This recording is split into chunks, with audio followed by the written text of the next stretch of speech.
اچھا، یہ ایک سوال ہے کہ اہل سنت اسکالرس کا حضرت علی کو حق پر ماننا اور معاویہ کو اجتہادی خطا پر ماننا، یہ کیسا ہے؟ دیکھیں، اجتہاد کس کو بولتے ہیں؟ اجتہاد اس کو بولتے ہیں کہ اگر کوئی چیز قرآن و سنت میں نہ ہو تو آپ اس کے لیے کوئی حکم بنا دو. اگر کوئی چیز قرآن و سنت میں نہ موجود نہیں ہے تو آپ اس کے لیے حکم بنا دیں تو اس کو بولتے ہیں اجتہاد. مثلا وہ معاذ بن جبل والی حدیث ہے نا کہ وہ یمن جا رہے تھے تو پیغمبر صلی اللہ علیہ وسلم نے فرمایا کہ وہاں پہ اگر کوئی مسئلہ آیا تو کیا کرو گے؟ اس نے کہا کہ میں قرآن میں دیکھوں گا. پھر پیغمبر صلی اللہ علیہ وسلم نے کہا اگر قرآن میں نہ ملے تو کہاں پہ کیا کرو گے؟ تو پھر اس نے کہا میں حدیث میں دیکھوں گا. پھر فرمایا کہ اگر حدیث میں نہیں ہے تو کہاں آپ کو میں کیا کرو گے؟ تو پھر اس نے کہا کہ اجتہاد رہی، پھر کہا کہ میں اجتہاد کروں گا. تو مسئلہ یہ ہے کہ اجتہاد اگر قرآن میں کوئی حکم نہ ہو، سنت میں کوئی حکم نہ ہو، پھر اپنی ذہن سے آپ کوئی حکم نکال دیں تو وہ ہوتا ہے اجتہادی. حالانکہ اہل بیت علیہم الصلاۃ والسلام کی محبت یہ تو متواترات میں سے ہے، اور ان کی نصرت کرنا یہ تو واجب ہے. رسول پاک صلی اللہ علیہ وسلم نے سب مانتے ہیں، کم از کم خود یہ مانتے ہیں کہ خطبہ غدیر میں انہوں نے کہا من کنت مولا، کہتے ہیں اس سے مراد محبت ہے، اس سے مراد یہ ہے کہ ان سے محبت کرو. ٹھیک ہے نا؟ تو اگر ہم یہ مان بھی لیں کہ اس سے مراد ہے کہ ان سے محبت کرو، اور پھر یہ احادیث کہ انا حرب لمن حاربکم وسلم لمن سالمکم، کہ آپ کوئی ان سے لڑے تو مجھ سے لڑائی مجھ سے ہے، اور اگر کوئی مجھ سے لڑے تو کوئی ان سے اچھا برتاؤ کرے تو اس نے مجھ سے اچھا برتاؤ کیا ہے. رسول پاک صلی اللہ علیہ وسلم کی احادیث. تو پھر جب ایک چیز منصوص ہے، ایک چیز جب منصوص ہے، اللہ کی نص موجود ہے، رسول صلی اللہ علیہ وسلم کی نص موجود ہے کہ آپ کو ان سے محبت کرنا ہے، بلکہ نہ صرف محبت کرنا ہے بلکہ ان کی طاعت کرنی ہے. میں آپ کو دکھا دیتا ہوں، طاعت والی حدیث بھی دکھا دیتا ہوں، طاعت والی حدیث بھی دکھاؤں گا میرے بھائی. ہاں، ملاحظہ فرمائیے کتاب المستدرک علی الصحیحین، المستدرک علی الصحیحین جلد نمبر 3 چھاپ دار الفکر، یہاں پہ صفحہ نمبر 334 یہ حدیث ہے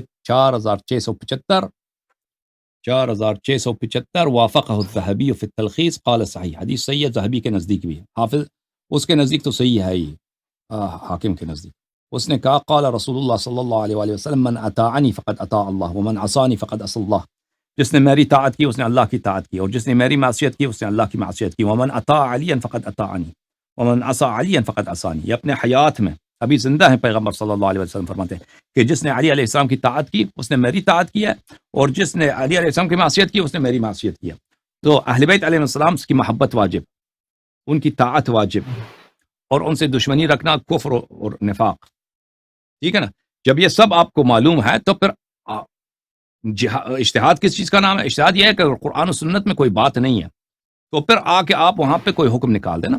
اگر ایک شخص کی محبت واجب ہے اور اس سے آپ دشمنی نہیں کر سکتے تو آپ اس کے خلاف تلوار لے کے آئیں، لشکر لے کے آئیں اس کے خلاف جنگ لڑنے کے لیے، تو اس کا نام رکھ دیں اجتہاد. تو یہ لوگوں کو بیوقوف بنانے کی بات ہے، تعصب کی بات ہے کہ یہ تو صریح نص کے خلاف ہے. جب پیغمبر صلی اللہ علیہ وسلم نے فرمایا کہ ان سے محبت کرنا یہ شرط ایمان ہے.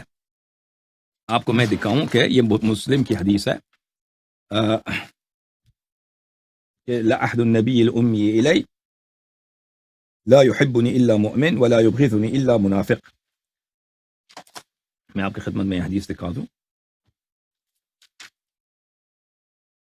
یہ کتاب ہے صحیح مسلم بن حجاج القشیری نیشابوری کی کتاب، مسلم چھاپ دار الفکر بیروت لبنان میں یہ کتاب سنہ 2010 میں چھپی ہے. یہاں پہ ملاحظہ فرمائیے صفحہ نمبر 62 میں لعہد النبی الامی الی، علی علیہ السلام نے فرمایا والذی فلق الحب، اس اللہ کی قسم جس نے دانے کو چاک کیا ہے، وبرأ النسم، اور انسان کو خلق کیا ہے، انہ لعہد النبی الامی صلی اللہ علیہ وآلہ وسلم، نبی کریم صلی اللہ علیہ وسلم کا فرمان ہے مجھ سے، ان لا يحبنی الا مؤمن، کہ مجھ سے محبت نہیں کرتا سوائے مومن کے، ولا یبغضنی الا منافق، اور مجھ سے بغض نہیں رکھتا الا منافق. تو مومن کی پہچان ہی یہی ہے کہ وہ علی علیہ السلام سے محبت کرتا ہے. تو آپ اس ایمان کا جب شرط ہے کہ ان سے محبت کی جائے، آپ ان کے خلاف تلوار لے کے آتے ہیں، لشکر لے کے آتے ہیں کہ ان سے جہاد کرو. ان کی طاعت واجب ہے، آپ نہ صرف طاعت نہیں کرتے، فرمان برداری نہیں کرتے، بلکہ لشکر لے کے آتے ہیں ان سے جہاد کے لیے، جنگ کے لیے. ٹھیک ہے؟ تو یہ تو صریحاً رسول پاک صلی اللہ علیہ وسلم کی تکذیب ہے، صریحاً رسول پاک صلی اللہ علیہ وآلہ وسلم کی نافرمانی ہے. تو جو لوگ کہتے ہیں کہ یہ اجتہاد ہے تو وہ اجتہاد کی تعریف کی طرف واپس پلٹیں کہ آپ جو بھی حرام چیز انجام دیں. اب میں شراب پی لوں کہہ دوں یہ میری اجتہاد ہے, زنا کرو بولے میری اجتہاد ہے, تم کسی عورت کے ساتھ ناجائز تعلقات رکھ دو, کسی کے پیسے چرا دو کہہ دو میری اجتہاد ہے, تو یہ دروازہ کھل جائے گا. پھر اگر نص کی پرواہ نہیں ہے, رسول پاک صلی اللہ علیہ وسلم کے فرامین کی پرواہ نہیں ہے, تم جو بھی حرام بجا لاؤ کہہ دو میری اجتہاد ہے, تو پھر اس کی کوئی حد ہی نہیں ہے. یہ تو شریعت کے ساتھ مذاق ہے. جی سر مزید بولیں.